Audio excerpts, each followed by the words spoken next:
किराता अवतार के प्रसंग में मूक नामक दैत्य का शूकर रूप धारण करके अर्जुन के पास आना, शिव जी का किराता वेश में प्रकट होना और अर्जुन तथा किरात वेशधारी शिव द्वारा उस दैत्य का वध। नंदीश्वर कहते हैं, मुने, तदनंतर अर्जुन व्यास जी के उपदेशानुसार विधि पूर्वक स्नान और न्यास आदि करके परम भक्ति के साथ शिव जी का ध्यान करने लगे।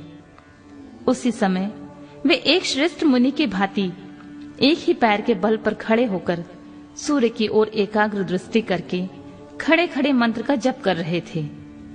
इस प्रकार वे परम प्रेम पूर्वक मन ही मन शिव जी का स्मरण करके शंभु के सर्वोत्कृष्ट पंचाक्षर मंत्र का जप करते हुए घोर तप करने लगे।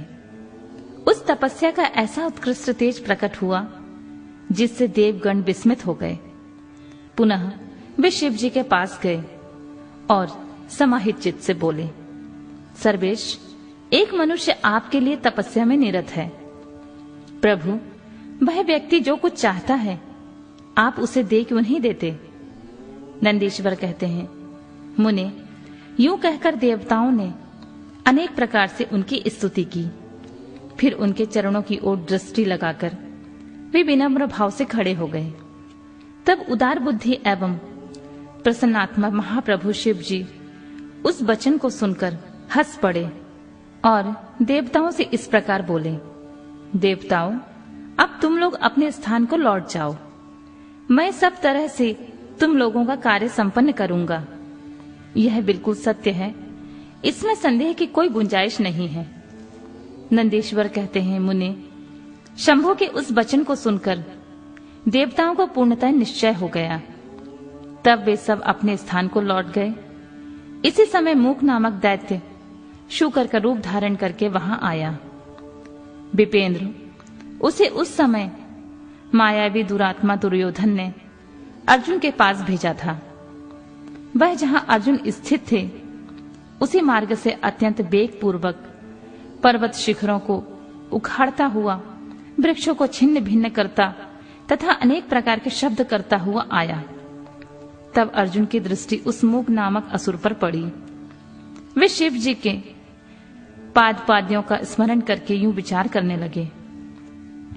अर्जुन ने मन ही मन कहा, यह कौन है और कहां से आ रहा है? यह तो क्रूर कर्म दिखाई पड़ रहा है। निश्चय ही यह मेरा अनिष्ट करने के लिए आ रहा है। इसमें तनिक भी संशय नहीं है, क्योंकि जिसका दर्शन होने पर अपना मन प्रसन्न हो जाए वह निश्चय ही अपना हितैषी होता है, और जिसके दिखने पर मन व्याकुल हो जाए वह शत्रु ही है। आचार से कुल का, शरीर से भोजन का, वार्तालाप से शास्त्र ज्ञान का और नेत्र से स्नेह का परिचय मिलता है। आकार से, चाल ढाल से, चेष्टा से, बोलने से तथा नेत्र और मुख के विकार से मन के भीतर का भाव जाना जाता है।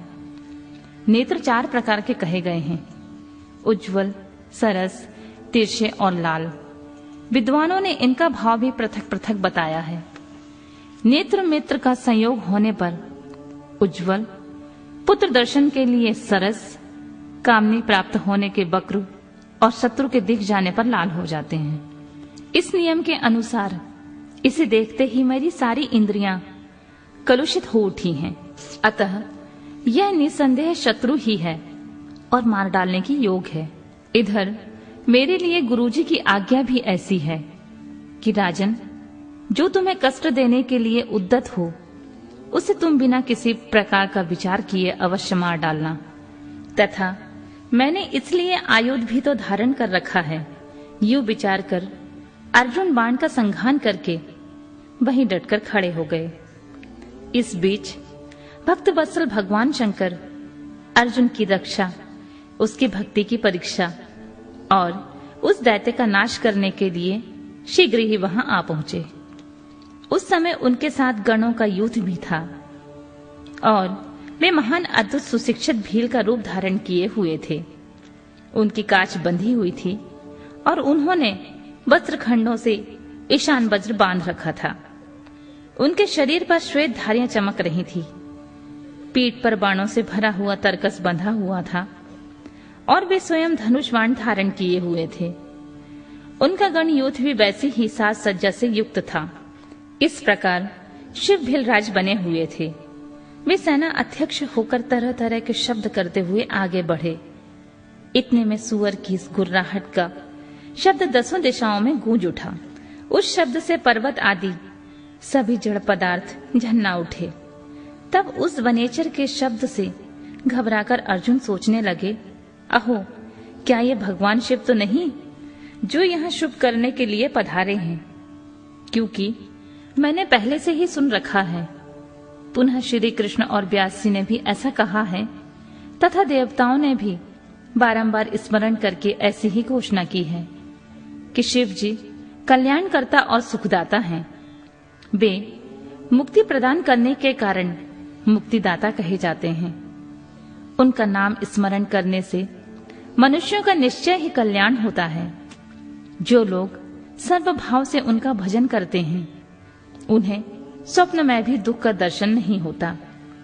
यदि कदाचित कुछ दुख भी आ जाता है तो उसे कर्म जनित समझना चाहिए।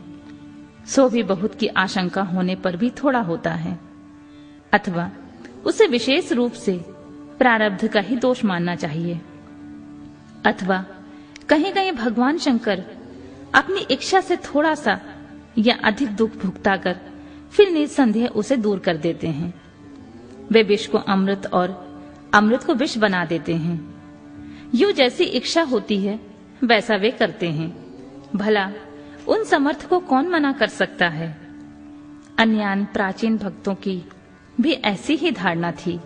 अतः भावी भक्तों को सदा इसी विचार पर अपने मन को स्थिर रखना चाहिए। लक्ष्मी रहे अथवा चली जाए, मृत्यु आंखों के सामने ही क्यों न उपस्थित हो जाए। लोग निंदा करें अथवा प्रशंसा, परंतु शिव भक्ति से दुखों का विनाश होता ही है।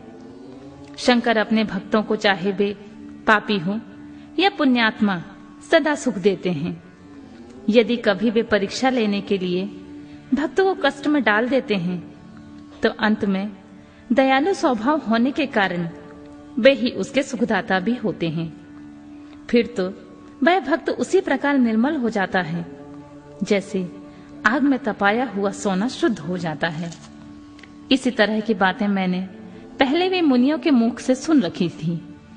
अतः मैं शिव जी का भजन करके उसी में उत्तम सुख प्राप्त करूंगा। अर्जुन यूं ही विचार कर रहे थे, तब तक बाण का लक्ष्य भूत वहां सुअर आ पहुंचा। उधर शिव जी भी उस सुअर के पीछे लगे हुए दिख पड़े। उस समय उन दोनों के मध्य वह शूकर अद्भुत शिखर सा दिख रहा था। उसकी बड़ी महिमा भी कही गई है। तब भक्त वत्सल भगवान शंकर अर्जुन की रक्षा के लिए बड़े वेग से आगे बढ़े। इसी समय उन दोनों ने उस शूकर पर बाण चलाया। शिव जी के बाण का लक्ष्य उसका पुच्छ भाग था और अर्जुन ने उसके मुख को अपना निशाना बनाया था। शिव जी का बाण उनके पुच्छ भाग से प्रवेश करके मुख के रास्ते से निकल गया और शीघ्र ही भूमि में विलीन हो गया, तथा अर्जुन का बाण उसके पिछले भाग से निकलकर बगल में ही गिर पड़ा। तब वह शूकर रूपधारी दैत्य उसी क्षण मरकर भूतल पर गिर पड़ा।